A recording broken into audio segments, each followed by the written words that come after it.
how do I even start the video? Well, it all started with this idea that 1 year after I took art seriously, I would take this piece that I made and pretty much just improve it with my current art skill.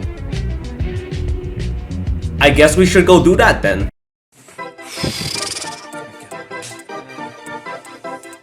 Oh fuck, it's 39%.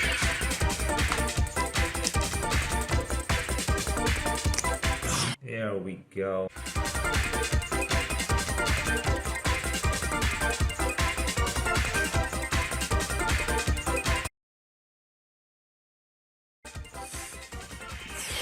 Gotta check my battery real quick. Nice.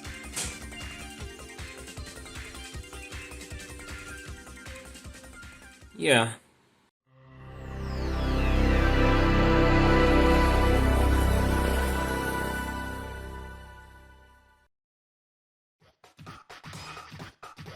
Finally, I got a proper way to start the video. I can't really tell you a fair amount of my story because I have personal issues related to it and I feel really uncomfortable talking about them. But I can tell you how I got here in terms of like from what softwares I used to how I found my art style to even how I tried making an FNF mod, which we'll get into later in the video actually. So yeah, I pretty much started getting into art because I had a couple of artists in my friend group and I wanted to stop comparing myself to them and actually pick up the goddamn pencil. And also, notice how this humanoid here has a Geometry Dash cube for a head? That's right, I actually played a lot of Geometry Dash before. And I mean like a lot. As you may know, the GD fandom is actually a really damn artistic community. On the field of level decoration, we have legends such as Blee, Kulok, Woolsey, Pride, and there are even artists, both digital and traditional. There's Lofi Bonds, which actually got her own game, Winnie698, featured in GD Colon's video one time. I wish I could have that feat. And literally any GFX artist that makes these gorgeous ass thumbnails, I swear to God. I can really just make this connection that because I was into Geometry Dash, there were already so many artists around me that inspired me enough to start drawing myself. So, with the sole fact that the GD community was that talented with artists and creatives on every corner, I figured I might as well join them.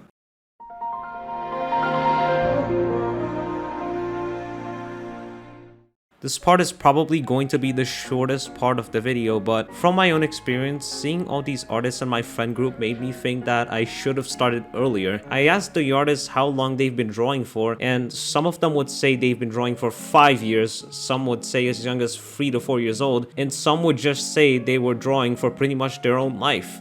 And even though 13 was rather a young age, seeing these 14-year-old artists draw better actually demotivated me a lot. I thought that starting at this age was already too late, and I was expecting to get actually good at 23 years old, so like 10 years from now.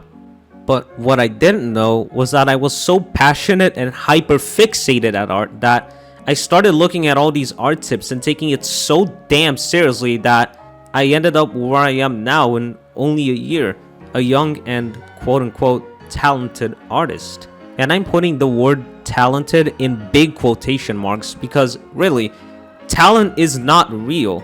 It can be used as a compliment, sure, but no one is truly born knowing how to do something. So, here are 3 tips for developing art and actually developing any skill for that matter. 1. Age doesn't matter in art. 2. Everyone has their own pace when developing. And 3. Talent is not real. While it can be used as a compliment, do not let it demotivate you because it's just not there.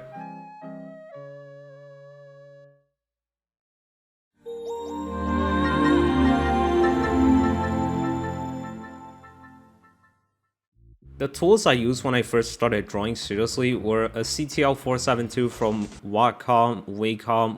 Wacom, I don't know how you pronounce it. And I used Krita on my PC. That's right, I had a hand-eye coordination before I started using my iPad and my neck started hurting after 2 hours of non-stop draw. Also, a fun fact, I actually used my drawing tablet before for Osu of all things, so even though I sucked at the game, I pretty much had a head start there. I'd say I'd recommend Krita for pretty much anyone that wants to start out drawing digitally, as well as ELVIS Paint for people on mobile. You don't have to pay any money for both, but actually if you want to start drawing now, just Pick up a pencil, a paper, and an eraser for God's sake.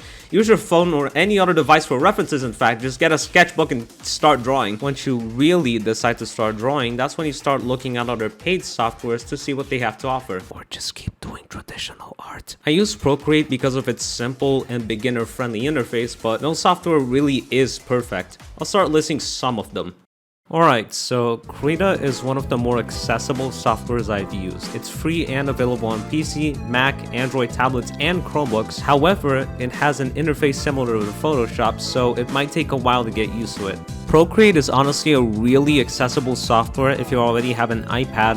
However, I wouldn't recommend if you don't own an iPad and can't afford one, since it's only available on iOS devices and you already know how damn expensive they are. The app alone will set you back $12.99 on the App Store as a one-time purchase, but I had to buy an iPad Air 5 and an Apple Pencil 2 just for it, totaling to $800. Clip Studio Paint is honestly really damn good when it comes to features, since its EX version has unlimited animation frames and multi-page projects, but it also costs a lot compared to Procreate, with a one-time purchase of $237 for the EX version and $54 for the Pro version. However, there are annual and monthly subscriptions for each one. IBIS Paint X is honestly the most accessible out of the bunch. It is free and available on Windows, iOS, and Android, but it does have ads. However, there's a paid and ad-free version, IBIS Paint, that will set you back $8.99, but you still need a subscription to get all paid features. However, all of these are objectively better than Adobe Photoshop and any other app in the Creative Cloud. Not only does it have no options for a one-time purchase, but it supports unethical usage of AI, and the FTC is suing them for hidden fees and charging customers for canceling their subscriptions. While they may be industry standard, they're just straight up ripping you off at this point, and I'm boycotting them pretty much. Anyway, enough of the ranting. It is important to know that tools do not make the artist, their skill does. You can pretty much draw a piece on Procreate that is as good as a piece made on Clip Studio Paint, Krita, and on paper. There are way more apps to choose from, like Fire Alpaca and Medibang Paint, so do your own research pretty much.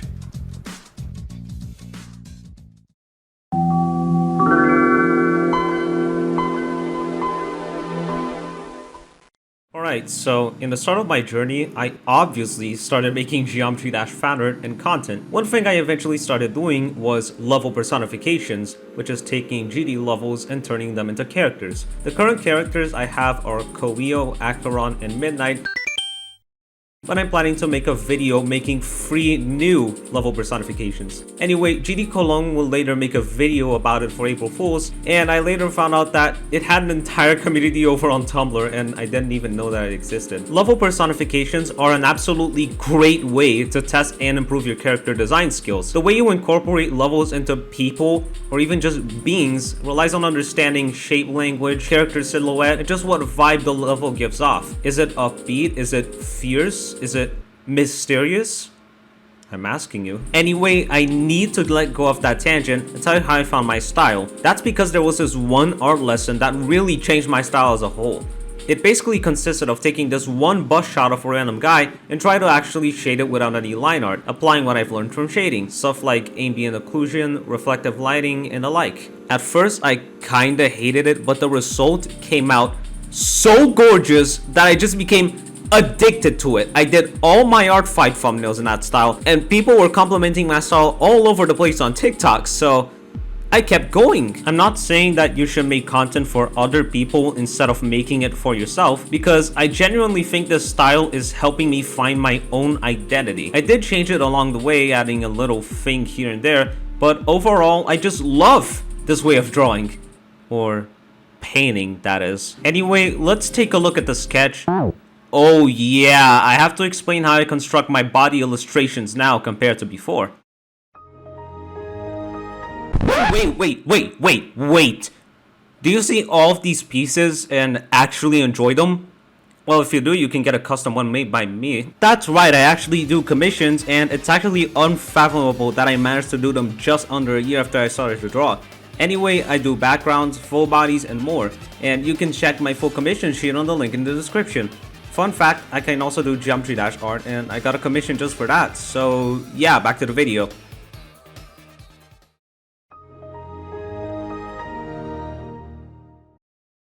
From now on, I'll leave the speed paint of the current drawing in the background just to complement everything. I'll pick up on certain parts of the process to show how I've improved. So at first, in the November 2023 drawing, I just saw the reference and tried eyeballing it, drawing exactly the same as it. Like, my brain back then just goes, ooh, if I can draw straight from my imagination, you can't, idiot, then I can just make a sketch of the pose and draw my character on top, right? Don't be that guy. Unless you have a level good enough to be confident in drawing from imagination without a reference, you have to study how anatomy works, gesture drawings, and overall just breaking down the elements of a reference, taking them and incorporating them into your drawing. Once I went into art school, I learned to break a reference down into shapes, and I somehow managed to create decent artworks with them, applying the stylistic choices into my pieces. Don't get me wrong though, it was not easy at first. I would get incredibly demotivated at times by comparing myself to others, and I'd often struggle with anatomy. Also, another problem I saw later on the art journey I was having was when I got critiqued by my art teacher. I was told to break a finished pose down to its original shapes, and he did his own variant of the piece. Notice how his breakdown looked more gestural, expressive, and fluid, while mine looked more mechanical and stiff? I mean, his looks more finished, but still, can you see that gesture in it? That's right, there was more to breaking down characters than just circles and rectangles, because circles and rectangles can only go so far in terms of movement. My new way of constructing a body is basically imagining this line. This line represents the gesture and intention of the pose I'm making. Look at these pillows, for example. Can't you just perceive the emotions of said pillows just through the way they fold and stretch? Well, this can also be done with lines. The truth is, the emotion of a character isn't just conveyed by their emotion, but also by the expression of their pose. There is a lot more things that you have to keep in mind, like contrapposto, foreshortening, and anatomy, but I don't want to make this video exponentially longer, for God's sake.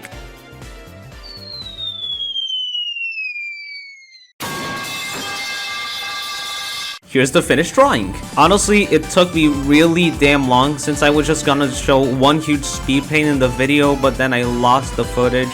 And also, I wanted to be as perfect and as representative of my skill as possible. So yeah, it took around 5 hours if I recall correctly. I haven't checked yet, but yeah, I guess some people have been waiting for this moment. I don't fucking know.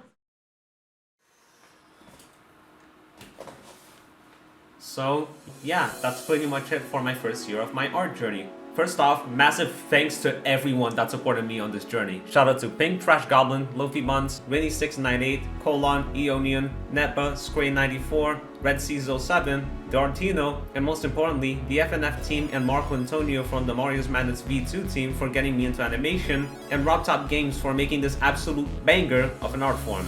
And yes, I really just called Geometry Dash an art form, but that's what it really is. Speaking of the FNF mod I was going to get into later, I'll be fully focusing on it as soon as I finish this video. So, here's a sneak peek of everything I've done so far.